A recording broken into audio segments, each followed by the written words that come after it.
tardes a todos, gracias por la asistencia. Quiero darle un especial agradecimiento a Mónica del Bene, que es nuestra secretaria del área académica, que organiza e impulsa y nos apoya en todos los trabajos que hacemos en los institutos. Este Nobel Instituto de Integración, que también forma parte de Marcelo Facone y Basaurre, que también está por ahí, son los que me hacen el apoyo cotidiano para impulsar y poder generar estos contactos, como aquella charla que hicimos con colegas de distintos lugares de Latinoamérica para ver cómo se ejercía la profesión en la pandemia. Hoy habíamos decidido y tuvimos la posibilidad y el privilegio de que el profesor Percy Mogollón Pacher, que además es un amigo personal, nos acompañe para contarnos un poco de la situación en la pandemia de la abogacía, pero también de la crisis institucional de un país tan querido y tan hermano del nuestro como es Perú. Así que, sin más introducciones y siempre bajo la luz que produce nuestra presidenta desde el Colegio de Abogados, la doctora María Victoria Lorences, que también Percy me manda sus saludos personales. Si ella llega al cierre te va a saludar personalmente, pero va en estas palabras su saludo. Le paso la palabra a Marcelo Facone, quien va a hacer la presentación de rigor y después te escucharemos atentamente, Percy. Voy a apagar mi video solamente por el hecho de que tengo poca señal de internet en el lugar que estoy, pero estoy escuchándote atentamente. Marcelo, todo tuyo el micrófono. Muy bien. Bueno, bienvenidos a la actividad del Instituto de Integración Económica del CALS. Hoy nuestro disertante es el profesor Percy Orlando Mogollón Pacher, abogado de la Universidad de Piura, magíster por la Pontificia Universidad Católica del Perú y doctorando por la Universidad Rey Juan Carlos de Madrid, docente universitario de la Universidad de Piura, profesor de Derecho Administrativo, Tributario y Económico, y titular de la consultoría en temas de Derecho Administrativo y Derecho Tributario y Regulación Económica.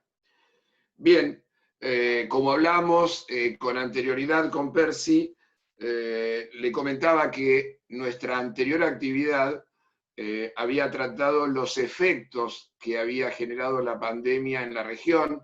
En aquella oportunidad contamos con distinguidos colegas de Colombia, de Brasil y del Paraguay, y coordinamos con Percy en tomar como eje de partida los efectos de la pandemia y cómo derivaron en la temática que nos convoca hoy, que es la situación política, jurídica y social del Perú.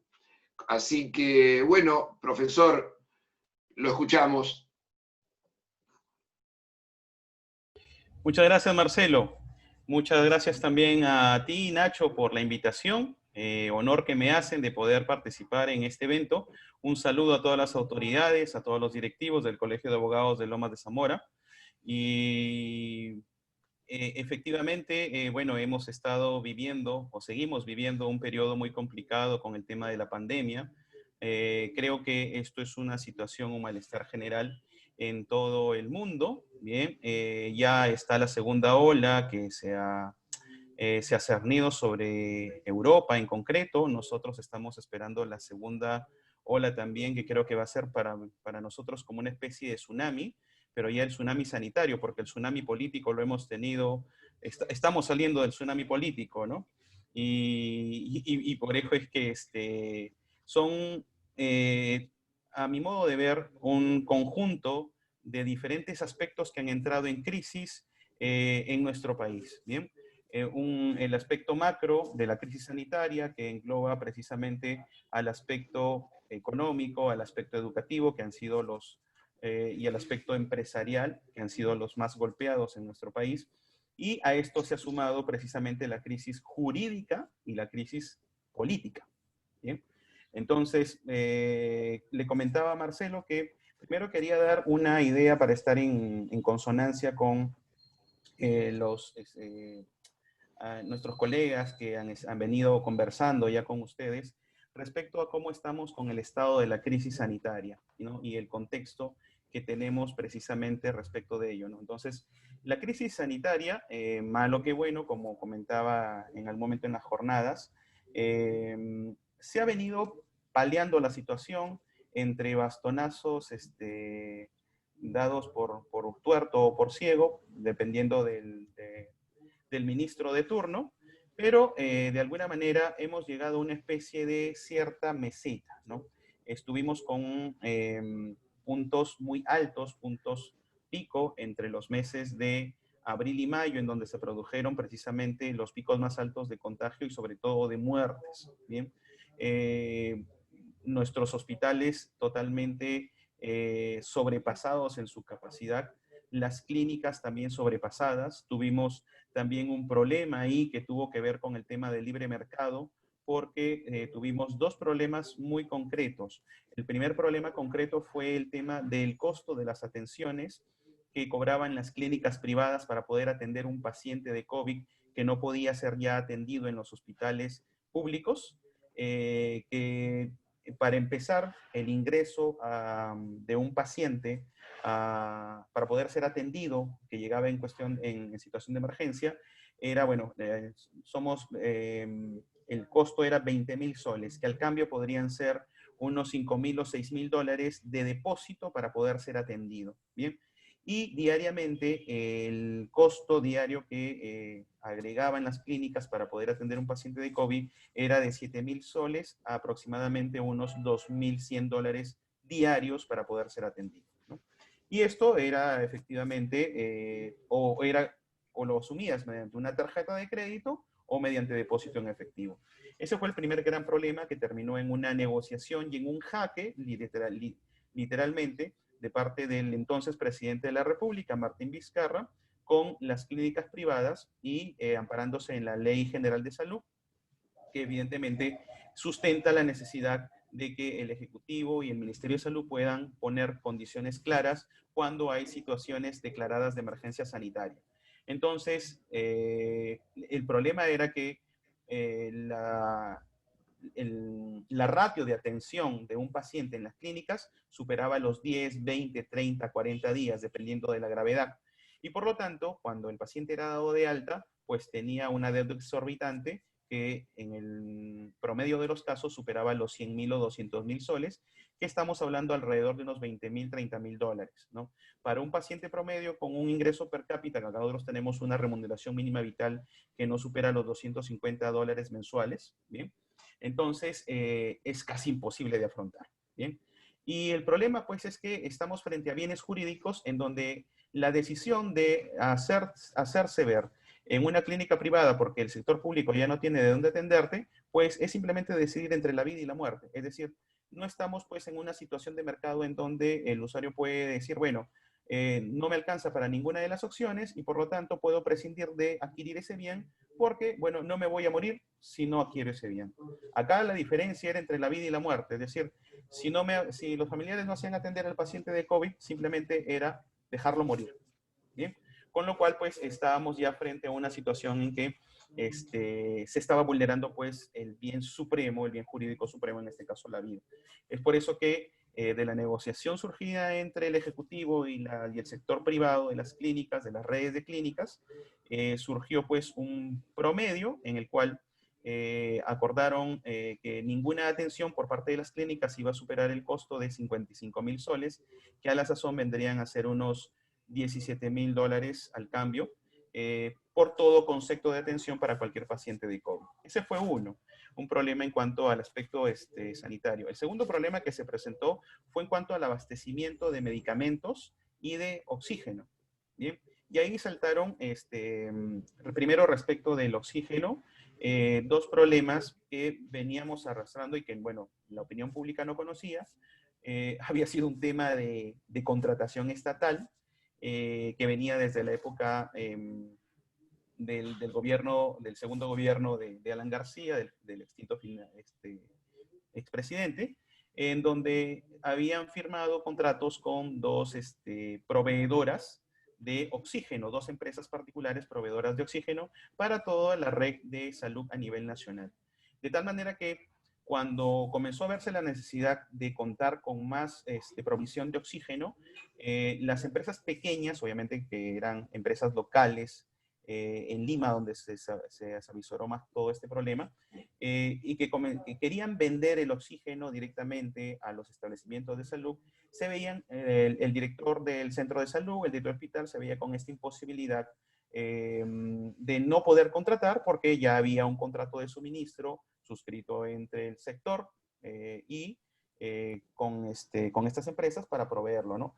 Entonces, comenzaron a comprarse, bueno, ante el desborde, se tuvo que autorizar para que se compren los balones de oxígeno y es más, que cada paciente tenía que llegar incluso, no solamente faltaba el oxígeno como insumo, sino también los balones para poderlo transportar, dado de que la emergencia exigía que por lo menos un paciente que estaba en un estado grave de COVID consumía más o menos al día unos 3 a 4 balones de oxígeno, ¿no?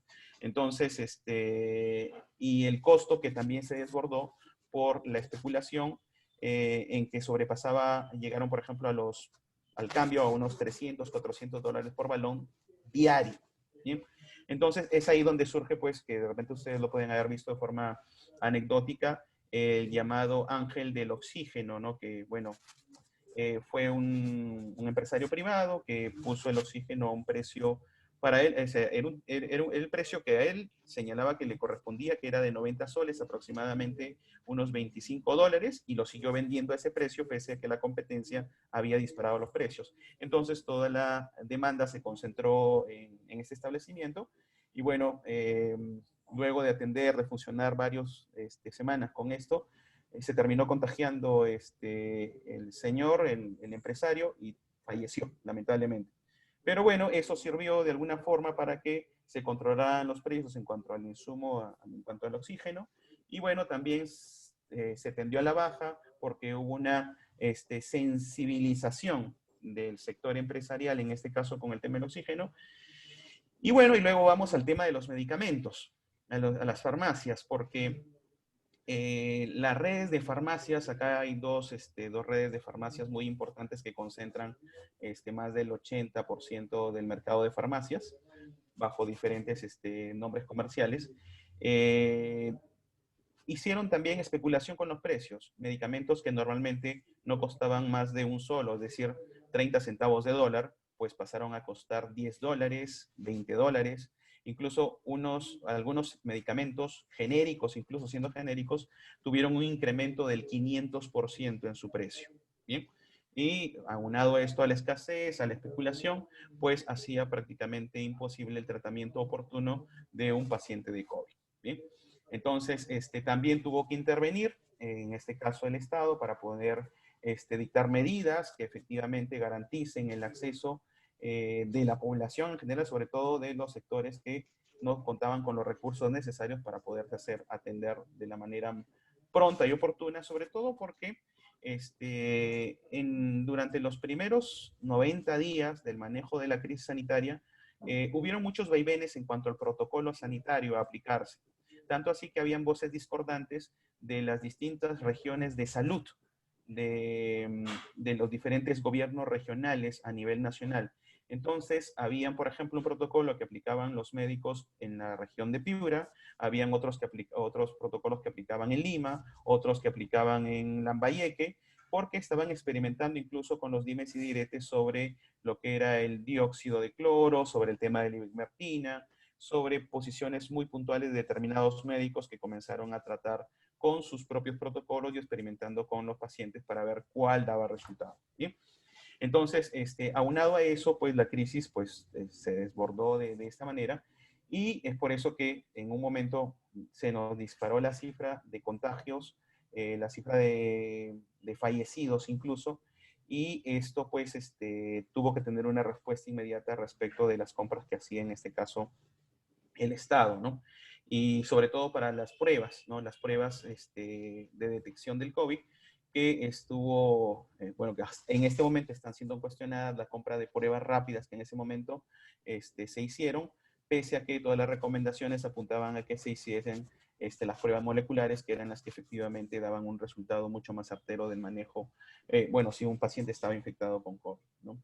Entonces, esto más las medidas de confinamiento, ahora pasamos al tema socioeconómico, pues conllevaron a la paralización abrupta literalmente, de todo el sistema económico y sobre todo en una economía en donde nosotros, bueno, de acuerdo a los reportes que tenemos de los entes especializados, donde nuestra economía pues está manejada casi al 70% por sector subinformal e informal. ¿Bien? O sea, hay una subformalidad y la informalidad completa. Y el 30% son los que efectivamente están en el ámbito formal. Entonces, cerraron abruptamente pues hoteles, restaurantes, cerraron gimnasios, cerraron la mayor parte de microempresas. Solamente las que eran permitidas eran las actividades básicas, ¿no? Lo que era venta de alimentos, ¿no? Y temas sanitarios, nada más. Y bueno, muchos negocios tuvieron que reinventarse, muchos microempresarios que se dedicaban a otros rubros se convirtieron, inmediatamente tuvieron que migrar al rubro de deliveries, pero de deliveries de alimentos, porque como estaba esta recomendación de no salir y las personas no sabían efectivamente si salir o no, pues las calles de muchas ciudades parecían pues el lejano oeste, ¿no? Cuando este arbusto reseco solamente es el único que circula por las calles, pues literalmente estábamos en esa situación y muchos no salían a los supermercados ni siquiera a aprovisionarse, y lo que sí se potenció bastante fue el tema de los deliveries, ¿no? Entonces, por ejemplo, empresas que se dedicaban al rubro de materiales de construcción, empresas que se dedicaban al rubro de cosmetología, empresas que se dedicaban, y los mismos restaurantes, como ya no podían atender directamente en sus establecimientos, más bien comenzaron a hacer delivery de comidas a domicilio, ¿no? Pero aún así eso todavía al principio tuvo bastante reticencia, hubo mucha resistencia, porque inmediatamente comenzaron a salir las alarmas del personal que preparaba que podía estar contagiado con el COVID, ¿no? Entonces, así sufrieron diferentes, sobre todo, micro y pequeña empresa, ¿bien? Fue más sustentable el tema para lo que eran mediana y las grandes empresas, porque de alguna manera la espalda financiera y la capacidad de poder mantener todavía, de acuerdo a las normas laborales, a sus grupos de trabajadores, por lo menos esto lo resistieron hasta la primera quincena de abril, en donde recibieron el abono completo los trabajadores, pese a tener la suspensión de sus remuneraciones del mes de marzo y la primera quincena de abril. A partir de la primera quincena de abril, casi ya la mayor parte de empresas se acogieron a las suspensiones perfectas que permitía la norma laboral en el gobierno, y por lo tanto comenzaron, las que podían, cumplían con los requisitos, se acogieron a la suspensión perfecta, y algunas pudieron reanudar sus labores a partir del mes de julio. ¿Bien? Otras, pues, finalmente terminaron acordando con los trabajadores las medidas de salida, de cese definitivo de los trabajadores, y es ahí donde a partir de la quincena de abril comenzamos pues con estos problemas de el desempleo, ¿bien?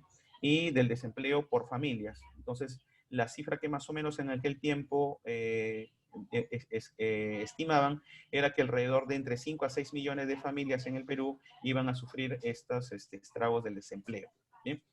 Y bueno, ante esa situación, las medidas que toma inmediatamente el gobierno a través del Ministerio de Economía y Finanzas es entregar estos bonos universales, estos bonos de asistencia totalmente a las personas que de alguna manera, de acuerdo a los filtros que habían manejado, calificaban o eran las que cumplían el requisito para poder recibir estos bonos. Desde luego que hubieron muchos errores y desaciertos, porque entre manejar la data, habían datos no actualizados, tanto así que se cuestionó, por ejemplo, que estos bonos que eran de 780 soles más o menos, era un promedio de $250,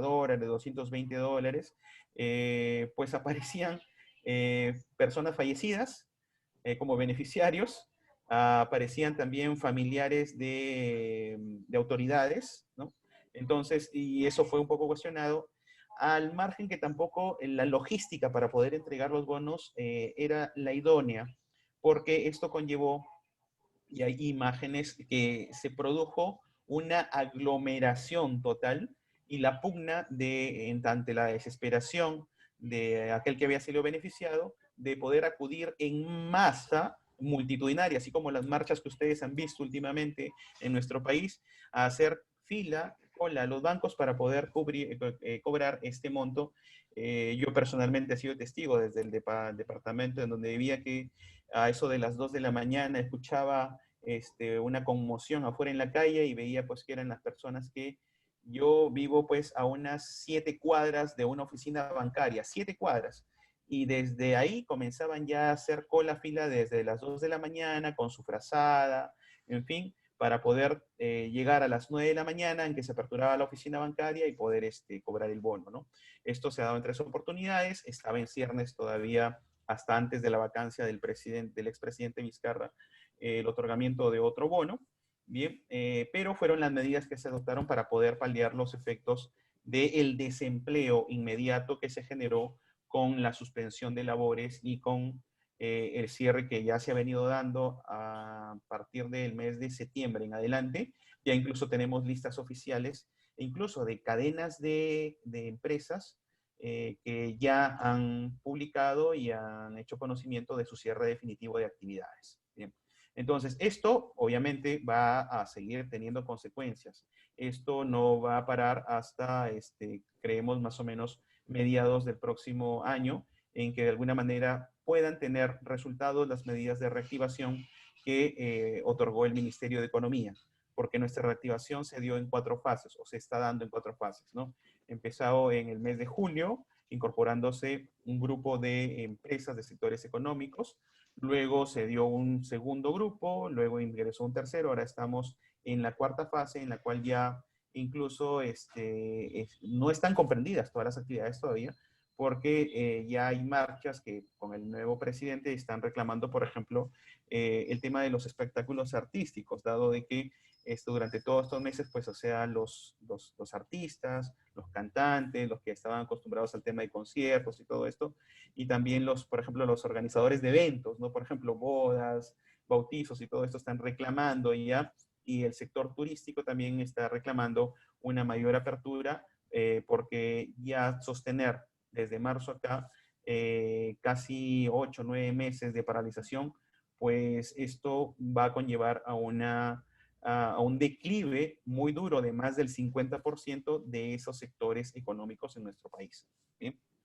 Entonces, ese es el impacto, ¿no? El impacto que ha venido dándose. Digo yo, entre traspiés, entre bastonazos de ciego y de tuerto, porque definitivamente no se tenían claras las medidas que se podían adoptar, ¿no?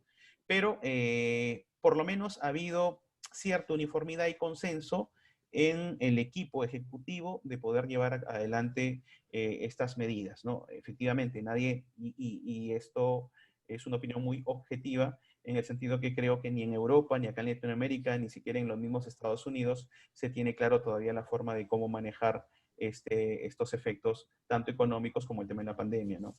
Entonces, sería pues, si alguien tiene la receta, la fórmula mágica para poderla aplicar sin tener efectos colaterales, pues bienvenida sea, ¿no? Pero por lo menos acá se ha hecho lo mejor que se podía en ese sentido. Y bueno, y el problema es que paralelamente a esta situación que vive el país, ¿no? En el ámbito económico, laboral, sanitario, educativo, en el ámbito educativo me olvidaba de señalar que la mayor parte de escuelas públicas pues se vieron afectadas pues sobre todo en el ámbito rural, ¿bien? Precisamente porque primero no se puede, o sea, nosotros no tenemos una muy buena infraestructura de energía eléctrica que cubra pues hasta las poblaciones rurales más alejadas, ¿bien? Entonces, hablar de una educación virtual para ese tipo de personas que antes esos niños tenían que caminar 2 o 3 horas desde su caserío, desde su poblado para llegar a la escuela, pues ahora mucho más para poder acceder de repente a llegar a un lugar en donde por lo menos hay energía eléctrica y haya un televisor, porque lo primero que se potenció fue las clases para inicial, primaria y secundaria a través de las pantallas del canal de televisión oficial del Estado, ¿no? Pero el tema era primero tener energía eléctrica para poder verlo, ¿no? Lo que sí fue curioso es que también se dieron a través de la radio, ¿no? Entonces, hay unas fotos que ilustran mucho, por ejemplo, esa situación que vimos nosotros en cuanto a que hay niños de nuestra serranía, de zonas bastante alejadas, que están tomando sus clases con un cuadernito y pegados a una radio, incluso a esas radios muy antiguas, ¿no?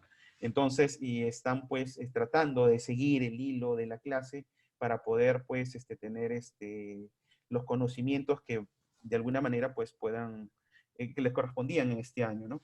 Ya está la decisión tomada de que no se va a tratar de, no se va a perjudicar en lo más mínimo a los escolares durante de este año escolar 2020.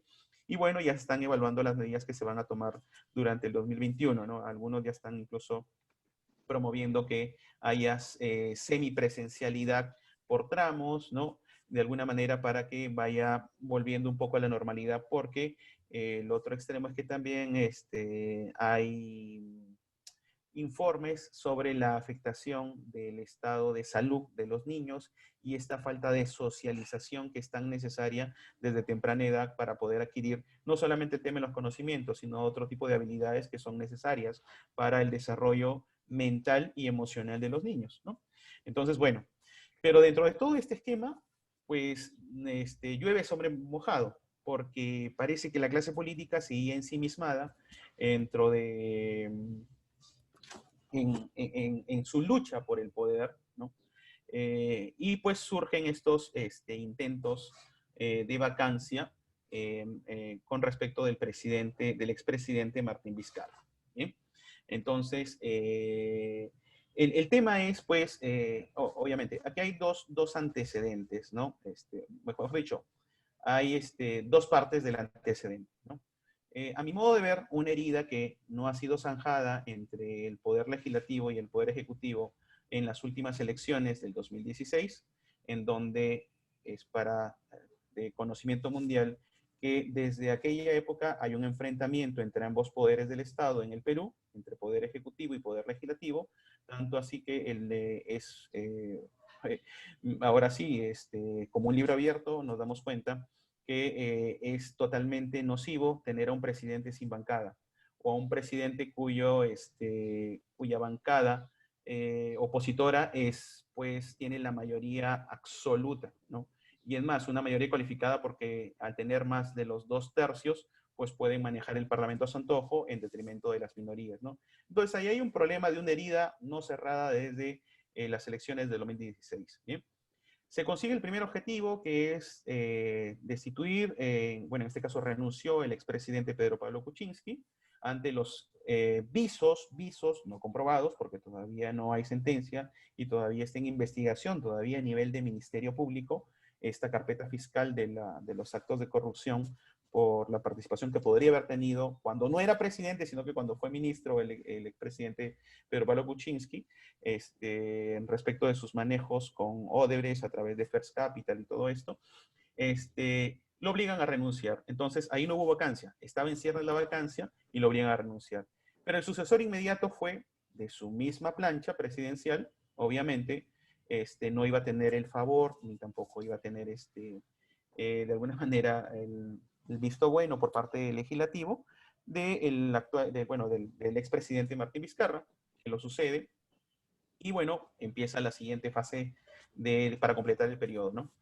Pero claro, ya era la misma bancada con la que llega el expresidente Pedro Pablo Kuczynski, se disuelve, se fracciona, es más, ante los visos de corrupción, el mismo partido del expresidente Pedro Pablo Kuczynski, que se llamaba PPK, ¿no? Por eso era Peruanos por el Cambio, PPK, decide transformarse, decide reinventarse y se cambian hasta de nombre, ¿no? Y se transforman en lo que era en un partido que tiene el nombre de Contigo, ¿no? Entonces se van transformando para desligarse, para tomar distancia política de su líder nato, ¿no? Que era el expresidente que ya estaba salpicado con la corrupción, y para ellos no perder de alguna manera vigencia en la tribuna política. Entonces, se distancian también del nuevo presidente en ese entonces, o sea, el que asume de Martín Vizcarra. Y bueno, es por eso que llegamos a un escenario en donde el sucesor de Pedro Pablo Kuczynski es un presidente que no tiene bancada y no tiene respaldo en el legislativo. Por lo tanto, comienzan los conatos nuevamente por parte de ambos lados, ¿no? Y claro, la herramienta inmediata que tenía el legislativo era censurar a los gabinetes ministeriales, a los consejos de ministros, ¿no? Entonces, se comienza a hacer uso de esa herramienta para poder censurar y obligarlo a cambiar gabinetes, tanto así que se dieron esos escenarios, se censura un primer gabinete, luego va el segundo gabinete, con el recordado actor peruano, pero a la vez abogado, que es Salvador del Solar, el ex primer ministro, el presidente del Consejo de Ministros de Martín Vizcarra. Y bueno, no sé si haciendo uso de sus dotes actorales, pues literalmente va al Congreso, ¿no? A pechar literalmente al legislativo, al entonces presidente legislativo. Hay este conato que no lo dejan entrar, que le cierran la puerta y todo esto, ¿no? Y logra finalmente ingresar y uno de los parlamentarios, que a la sazón estaba voceado para ser el presidente de transición, que es el parlamentario Guino Costa, le facilita su escaño para que pueda dirigirse a la representación nacional. Y bueno, hace la cuestión de confianza. ¿Bien? Entonces, en el legislativo, lejos de votar la cuestión de confianza, que había sido presentada de forma inmediata, siguen con la agenda del día, que era ver también el nombramiento de los que nuevamente nos están llevando a un problema, que son los magistrados del Tribunal Constitucional, a quienes ya se les ha vencido su periodo, su mandato, pero siguen vigentes hasta que no se pongan de acuerdo en el legislativo y nombrar a sus sucesores.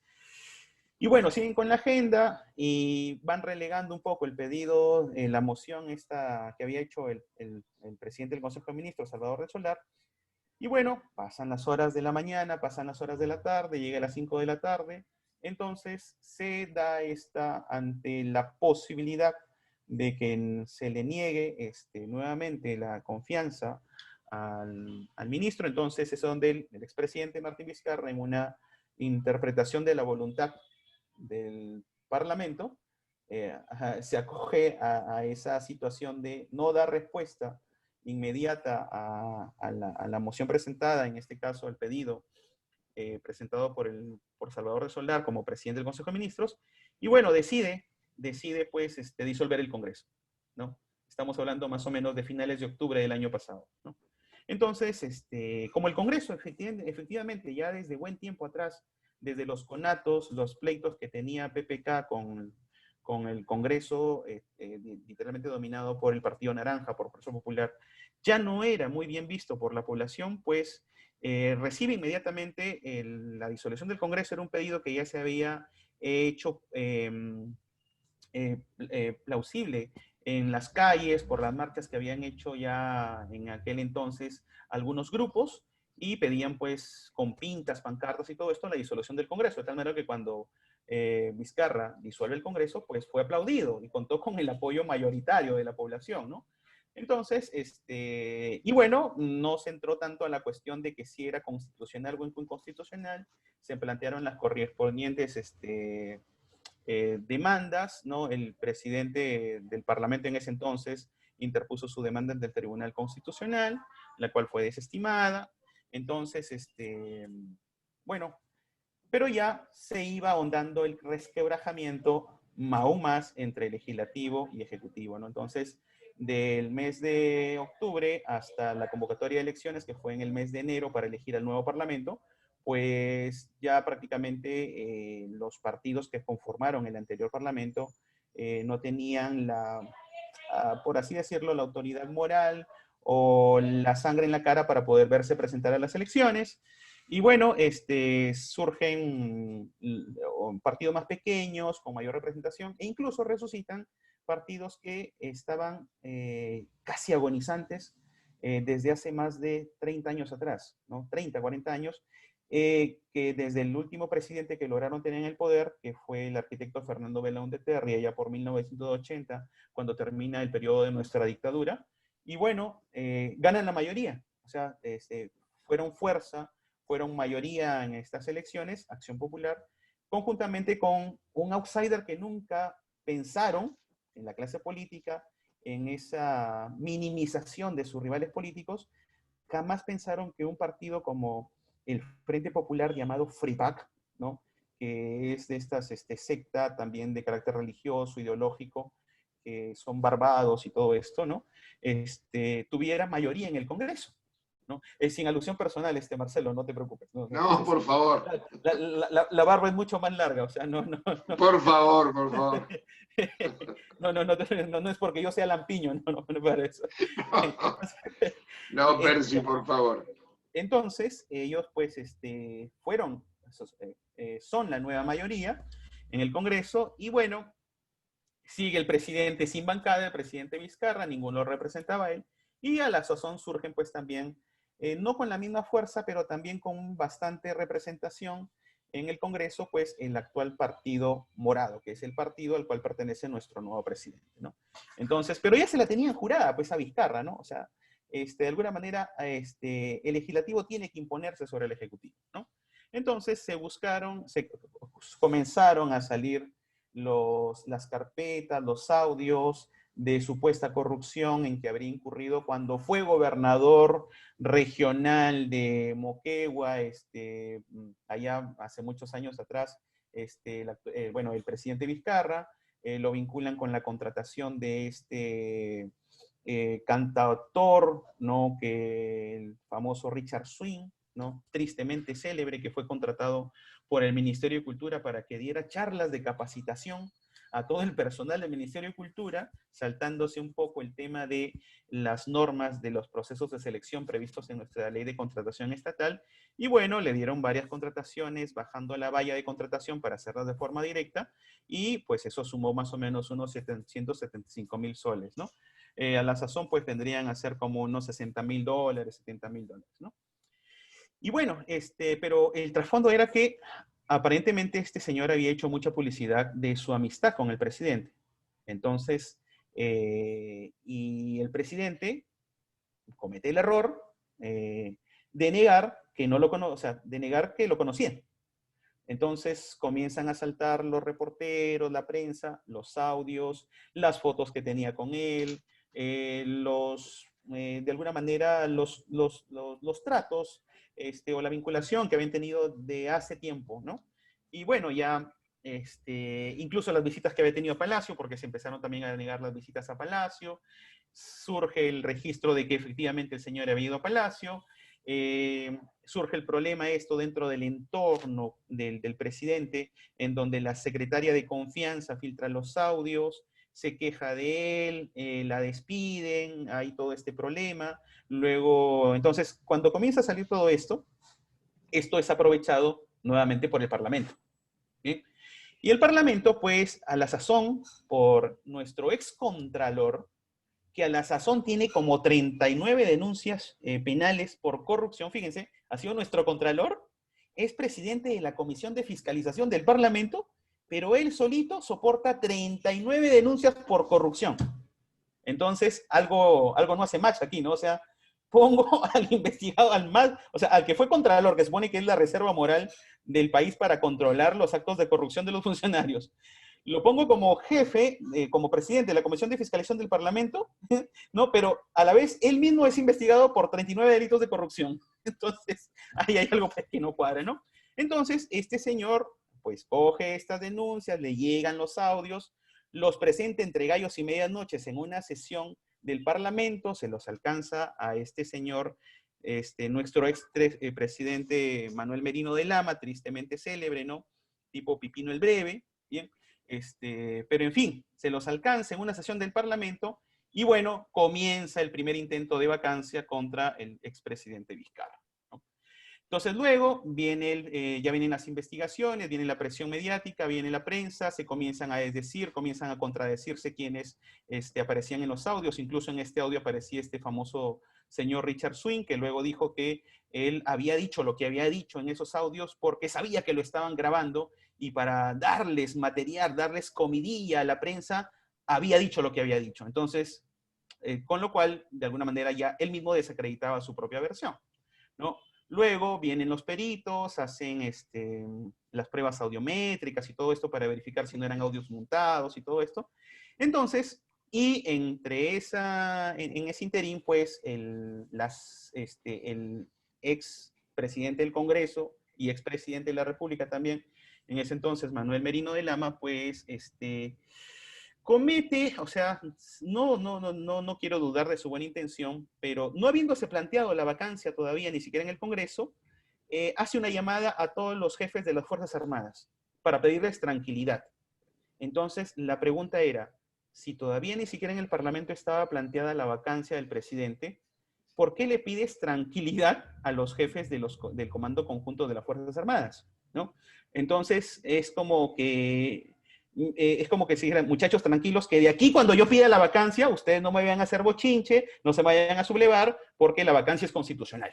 ¿Sí? Entonces, lo cual ya de por sí desdibujó las legítimas intenciones que podrían haber detrás del pedido de vacancia, o no, sino que ya se veía más bien como una componenda, como todo un ardí construido para fabricar la vacancia y destituir al presidente Vizcarra en la primera oportunidad. Se dibuja, no prospera, incluso es ahí que ante la primera oportunidad el presidente Vizcarra plantea esta demanda competencial al Congreso, al Tribunal Constitucional, frente al Congreso, para que se dilucide de una vez por todas cómo debe interpretarse este famoso concepto de la incapacidad moral permanente que está en nuestra Constitución. Está la incapacidad física y otras, el tema de la muerte, la renuncia, pero está también la incapacidad moral permanente, que hasta ahorita no sabemos a ciencia cierta qué es, porque ya se volvió a lavar las manos nuevamente el Tribunal Constitucional y se ha ido por el lado formal porque ha dicho sustracción de la materia, ¿no? Entonces, no hay ya sobre qué pronunciarse, ya tenemos un nuevo presidente, ya desapareció la crisis constitucional, la crisis de Estado, ya no tenemos por qué pronunciarnos, votemos por la improcedencia de la demanda, porque ya no hay sobre qué pronunciarse, y bueno, lo dejamos con la duda, otros 5, 10, 15 años más, o hasta cuando al nuevo Congreso, de repente, con el futuro presidente que elijamos de aquí en abril, se le antoje pues vacarlo también, ¿no? Entonces ahí tendremos la oportunidad nuevamente de saber en qué consiste esa famosa incapacidad moral permanente. ¿Bien? Entonces, no prosperó el primer pedido de vacancia, ¿bien? Y bueno, surgen nuevamente, siguen el tema de los enfrentamientos, se siguen buscando pruebas. Ahora, como ya se habían desacreditado los audios, ya salen los testigos protegidos, ¿no? Los colaboradores eficaces, que han sido pues muy utilizados a lo largo de los procesos de corrupción que han tenido las fiscalías especializadas anticorrupción, con el tema de Odebrecht en el caso de Lavajato, ¿no? Que es el que está de moda y sobre el que predomina sobre todas las investigaciones de corrupción y el modelo a seguir de alguna manera, ¿no? Entonces ya pues salen los colaboradores eficaces que ahora pues incluso ya afirmaron que el presidente ha recibido una determinada cantidad de millones, ¿no? 1 millón o millones, como concepto de soborno, pues, ¿no? Entonces, ya pues se pasa de un simple audio o de un simple video ya al testimonio de alguien que dice, yo tengo la prueba, yo lo vi, yo tengo esto, ¿no? Entonces, es ahí donde vienen las siguientes semanas, los temas las que hemos pasado hace 2, 3 semanas atrás, se van recopilando las pruebas, se juntan más colaboradores eficaces, ya no es 1, son 2, son 3, son 4, son 5 del entorno, y bueno, nuevamente se hace el segundo pedido de vacancia, ¿no? Entonces, aparentemente hasta el día de domingo pasado, ¿no? El día 15, prácticamente, domingo 8, no había posibilidad, de acuerdo, porque estábamos con los cálculos tipo como cuando queremos ir al mundial nosotros, ¿no? Es decir, si sumamos puntos, diferencia de goles, ahorita ustedes, bueno, ya saben cómo nos ha ido en el partido con ustedes, entonces, el presidente estaba en ese cálculo, ¿no? Entonces estaba en ese cálculo si alcanzan los votos o no, porque al fin y al cabo, toda la discusión jurídica o política sobre el concepto de la incapacidad moral permanente se redujo a simplemente a que si el Congreso cuenta con los votos para vacar al presidente. Nada más. Lo dijo así de crudo un periodista y otro analista, y dijeron, miren, ¿saben qué? Si el Congreso consigue los 80 y tantos votos que necesita, simplemente lo vacan. Y no vale, pues, interpretación jurídico-política que lo salve el presidente. Entonces, hasta la noche del domingo 8 de noviembre, pues, no había mayor razón de preocupación para el expresidente Vizcarra, porque él aseguraba tener 45, 46 votos a su favor, es decir, en contra de la vacancia. Con lo cual, pues, no se conseguía la cantidad necesaria para vacarlo. Pero resulta que a la mañana siguiente, el día 9 de noviembre, el día lunes, pues sobrepasó largamente la valla, porque de los 130 congresistas, 105 votaron a favor de la vacancia. Entonces, bueno, era abrumadora la diferencia, no era por 1, por 2 que había perdido, o sea, una cosa es perder por un gol, 1-0, 2-0, como nos ha pasado a nosotros, pero otra cosa es que te metan 4 o 5-0, ¿no? Entonces, definitivamente ya la goleada estaba dada.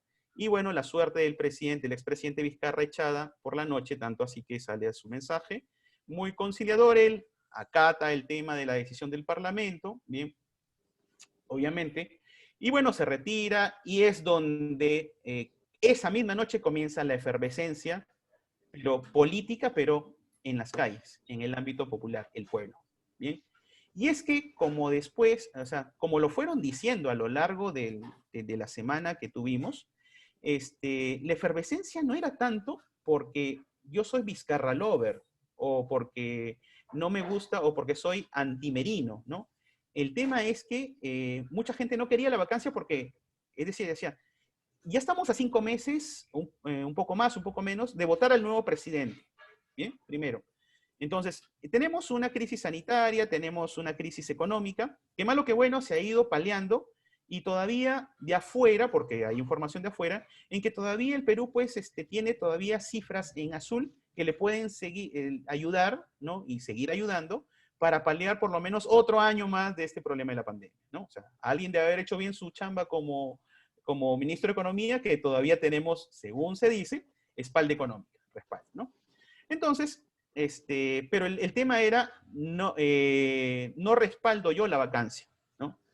Muchos, ahí es donde viene el error, que la clase política interpretó que las marchas eran a favor de Vizcarra, que las marchas solamente eran en contra de Merino, porque lo que primero que saltó a la luz fue cuestionarle al presidente, al expresidente Merino de Lama, de que no tenía estudios. Entonces, cuando ahí salió un famoso meme en que cuando uno, pues, cuando, así como tú amablemente me has ensalzado al momento de presentarme, mi estimado Marcelo, con las poquitas cositas que he hecho a lo largo de mi vida, pues el tema era cómo presentamos al nuevo presidente, qué ha hecho, ¿no? Que ha estudiado, qué ha hecho. Entonces, hay un meme que acá fue pues muy risible en que pusieron, mira, ponle que es buen esposo y padre de familia y se acabó el asunto, porque más no podemos decir. Entonces, eso fue pues definitivamente destornillante para nosotros, porque decía mucho de la percepción que tenía la población respecto de su presidente, ¿no?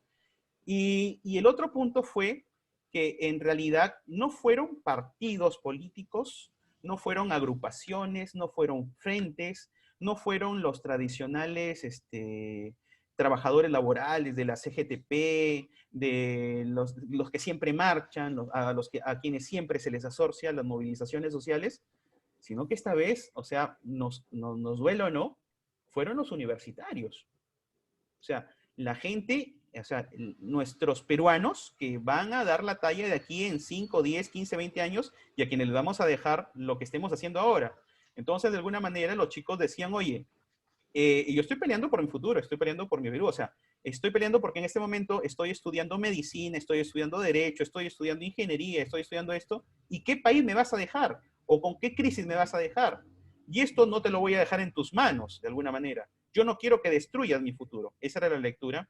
Y tanto así que incluso el problema salpicó a universidades, porque inmediatamente los universitarios comenzaron no solamente a irse contra la clase política, sino comenzaron a protestar y a exigir un pronunciamiento de sus universidades. Y las tildaban de tibias, de cómodas, de por qué no, o sea, y es más, y sobre todo se nos fueron a las facultades de Derecho, porque decían, ¿y nuestros profesores de Derecho Constitucional dónde están que no dicen nada? ¿No?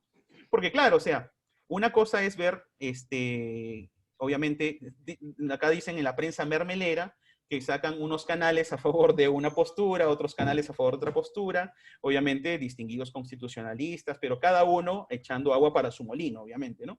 Entonces, pero decían, pero ya está bien, lo vemos a ellos. Y mi profesor de Derecho Constitucional, que me he dicho esto y lo ponían en las redes, ¿no? Entonces, incluso me tocó leer a una alumna que me decía, yo no enseño constitucional, sino que enseño tributario y administrativo, y me decían, profesor, entonces, ¿qué pasa ahora con todo lo que está pasando? O sea, no me sirve de nada lo que me enseñaron en Derecho Constitucional. Entonces yo le contesté, le dije, no, no te preocupes, tranquila.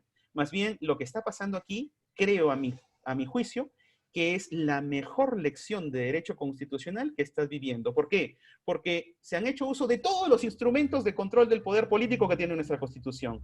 De la moción de censura, de la disolución del Congreso, de la figura de la vacancia, e incluso ahorita están ustedes aplicando el artículo 46 de nuestra Constitución, que es el derecho de insurgencia, que tampoco está instrumentalizado, que tampoco tiene un desarrollo legislativo, pero que lo único que puede hacer es plasmarse a través de las marchas pacíficas que pueden hacer ustedes. ¿Bien? Entonces le digo, no desdeñes el derecho constitucional, sino que el derecho constitucional tiene ese componente que tiene pues en la norma madre, que es el componente político, ¿no? Y le digo, como dijo...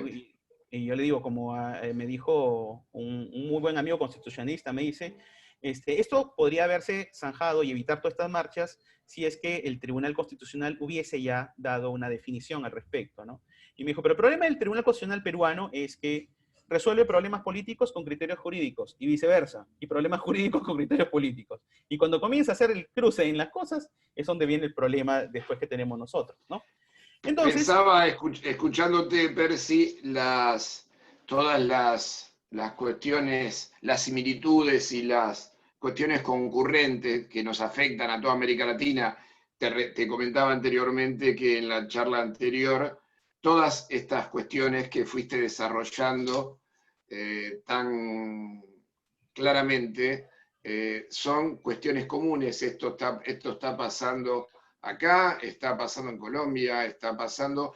Uno imagina la gestión en medio de la pandemia en un imaginario de decir, de lucidez de parte de la clase política, y lo que estamos teniendo es totalmente lo contrario.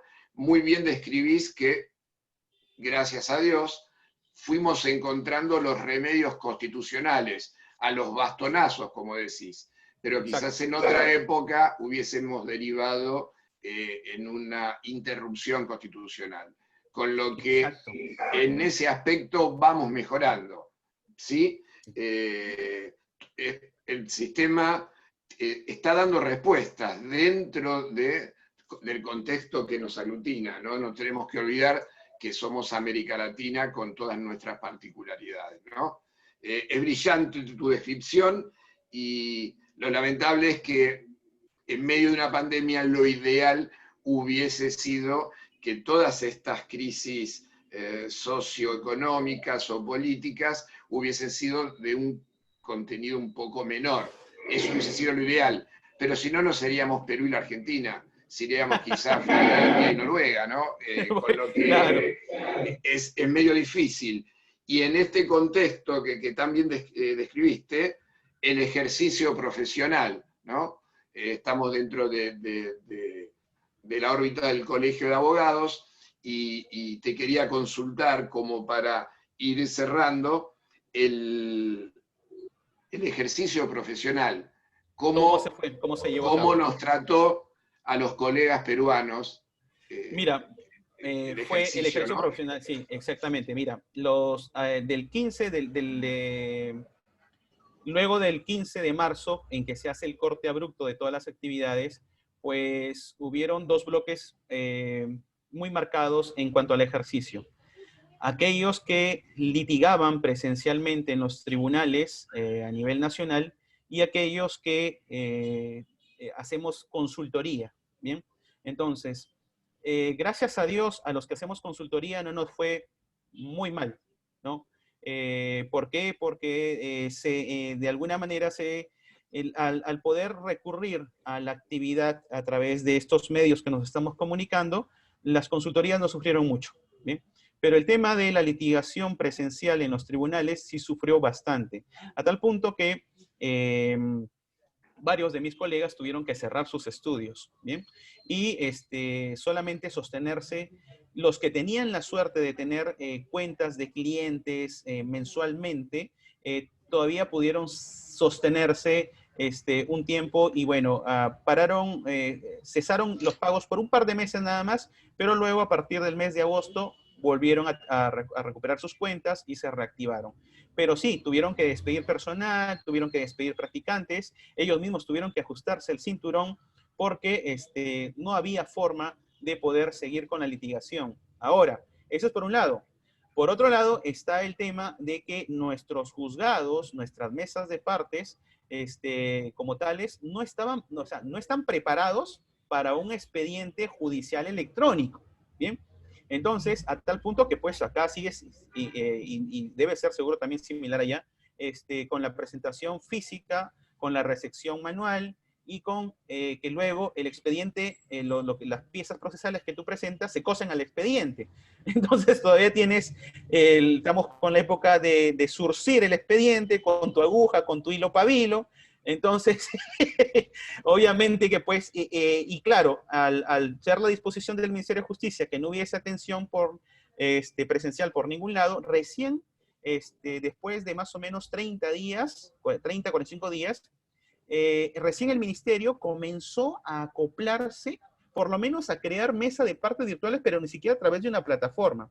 Ni siquiera las fiscalías tenían una plataforma virtual para poder hacer el ingreso. No obstante, que nosotros sí tenemos una buena experiencia, pero en el ámbito administrativo tributario, que es la plataforma virtual de SUNAT. Obviamente, claro, el Estado dice, para cobrar tributos, ahí sí creo todo, invierto todo y recupero tributos, obviamente, ¿no? Pero como el tema judicial no da más que, si lo que voy a ver más son temas de alimentos, dice el Estado, entonces mejor no creo nada, ¿no?